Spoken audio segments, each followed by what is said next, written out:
With PS Parihar channel में आपका स्वागत है। सुबह की इस वीडियो में ऐसी सूचनाएं होती हैं जो विभिन्न समाचार पत्रों पर छाई हुई होती हैं और विद्यार्थियों के लिए आवश्यक होती हैं।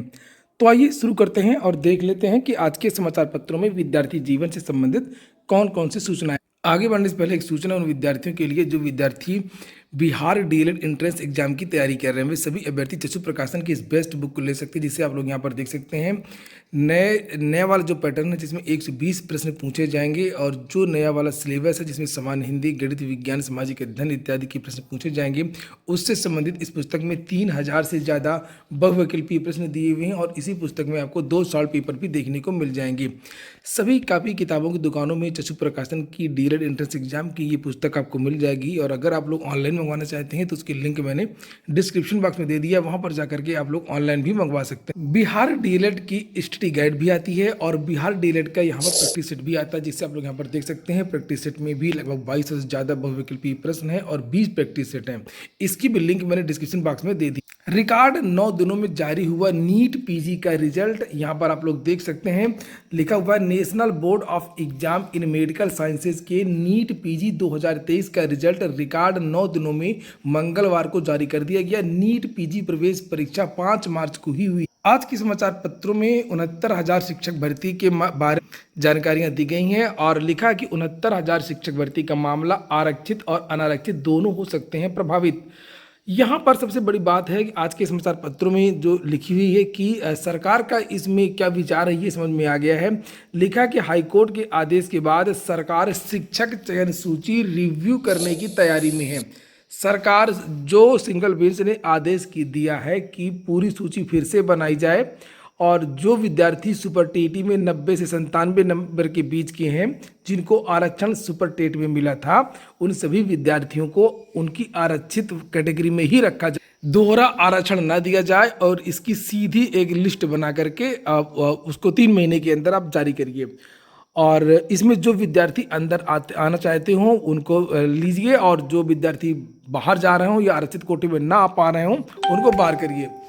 तो अब यहाँ पर उसके बारे में लिखा है कि इलाहाबाद हाईकोर्ट की लखनऊ पीठ की ओर से 69,000 शिक्षक की चयन सूची रिव्यू करने के दिए गए आदेश के बाद सरकार ने इस पर तेजी से मंथन शुरू कर दिया है। सरकार हाईकोर्ट के निर्देश के अनुसार आरक्षण प्रक्रिया के अनुसार सूची को रिव्यू करने की तैयारी में है।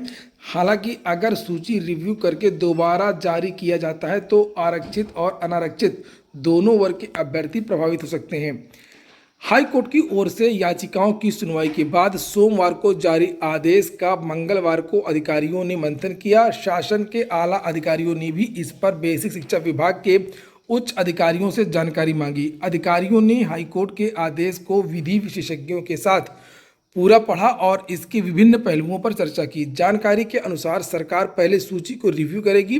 रिव्यू करने के बाद आने वाले निष्कर्ष के आधार पर ही आगे का निर्णय लेगी। सरकार देखेगी कि इसमें कितना हमको सब कुछ करना पड़ेगा, कितने लोगों को अंदर करना पड़ेगा, कितने लोगों को बाहर करना पड़ेगा। बहुत सारे ऐसे भी शिक्षक होंगे जिनका जिला बदलेगा जहां पर वो पढ़ा रहे हैं, तो कितने सारे बदलाव होंगे इसके बारे में सरकार देखेगी। क्या क्या समस्याएं आएंगी, उन बदलावों में निश्चित तौर पर समस्याएं आएंगी। एक भी विद्यार्थी जो चयनित है वो बाहर किया गया तो वो कोर्ट जाएगा, अगर कोई भी नहीं जाएगा तो डबल बेंच में जाएगा, वो चैलेंज करेगा कि भाई हमको नियुक्ति क्यों दी गई सरकार के द्वारा, हमारी क्या गलती है।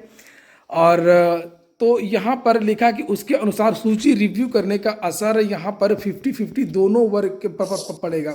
नहीं, मैं तो साफ बताता हूँ कि 50-50 दोनों वर्ग पर नहीं पड़ेगा। सबसे ज़्यादा जो प्रभाव पड़ेगा वो ओबीसी, एससी और जो शिक्षा मित्र हैं। शिक्षा मित्र को भारांक दिया गया था, सारे शिक्षा मित्र जंप कर गए थे जनरल कैटेगरी में, है इनके 90 से 97 के बीच में ही, तो सबसे ज़्यादा जो प्रभावित होगा वो शिक्षा मित्र ही होगा। फिर ओबीसी के छात्र होंगे और जो ओबीसी के छात्र जो जनरल कैटेगरी में गए हैं, 50% सीटें, लगभग 34,000 सीटें सामान्य वर्ग को दी गई थी। उसमें ओबीसी के भी छात्र आ सकते थे, जनरल के भी आ सकते थे, लेकिन ओबीसी के छात्र केवल ऐसे आ सकते थे जिनके 97 से ऊपर नंबर होने चाहिए और जिनके 97 से कम नंबर है सुपर टेट में और वो एकेडमिक के नंबर के द्वारा टोटल मेरिट में आगे हो गए हैं, वो सारे विद्यार्थी अब अपनी मूल कैटेगरी में जाएंगे।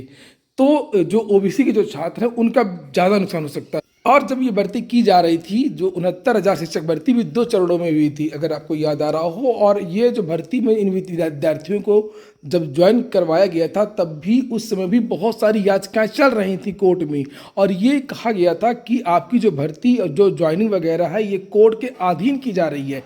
तो वैसे भी इन विद्यार्थियों की जो भर्ती थी वो कोर्ट के अधीन थी। लेकिन यहाँ पर अब जब मामला डबल बेंच में जाएगा, मैं ये नहीं कह रहा हूँ कि जो ये डबल आरक्षण है या नहीं है, जो सिंगल बेंच ने कहा है वो मैं आपको बता रहा हूँ। लेकिन विद्यार्थियों का कहना दूसरी बात है। विद्यार्थियों का कहना ये है, जो ओबीसी के छात्र हैं, कि सुपर टीईटी की जो परीक्षा हुई थी एटीआरई, वो परीक्षा भर्ती का अंग नहीं है। बेसिक शिक्षा नियमावली 1981 का जो नियम है, और इसका हवाला दिया गया था सुप्रीम कोर्ट में। जो मैटर चल रहा था 69,000 कट ऑफ का, तब ये कहा गया था, तब भी चर्चा चली थी। ऐसी बात नहीं है, यह कोई नया मुद्दा नहीं है कि एटीआरई जो परीक्षा हुई थी वो भर्ती प्रक्रिया का अंग है या नहीं है।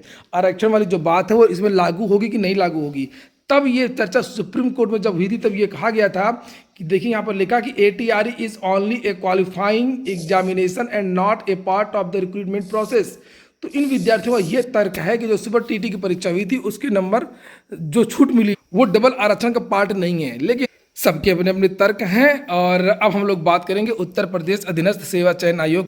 आज इतनी ही जानकारी निकल करके आई है कि सरकार जो सूची है वो रिवाइज करने वाली है। बस अमर उजाला का बहुत बहुत धन्यवाद, जो लगातार इस तरीके की जो सूचना पहल है वो कर रहा है। यहाँ पर देख सकते हैं कि एक प्रोग्राम चल रहा है जिसमें विद्यार्थियों के बीच में जाकर के विद्यार्थियों की जो समस्याएं हैं वो सुनी जा रही हैं। यूपी टीईटी की तरह पीईटी में भी निर्धारित हो क्वालिफाइंग अंक, क्वालिफाइंग नंबर। और यहाँ पर लिखा उत्तर प्रदेश शिक्षक पात्रता परीक्षा की तरफ प्रारंभिक पात्रता परीक्षा में भी क्वालिफाइंग नंबर पहले से निर्धारित। कॉमन कट ऑफ की यहाँ पर बात की है। विद्यार्थियों ने बहुत सारी समस्याएं बताई हैं यूपी SSS की, और ये भी कहा कि यहाँ पर बार बार वही विद्यार्थी सभी मेंस देते रहते हैं और ज़्यादा विद्यार्थियों को मेंस देने का मिलता नहीं है।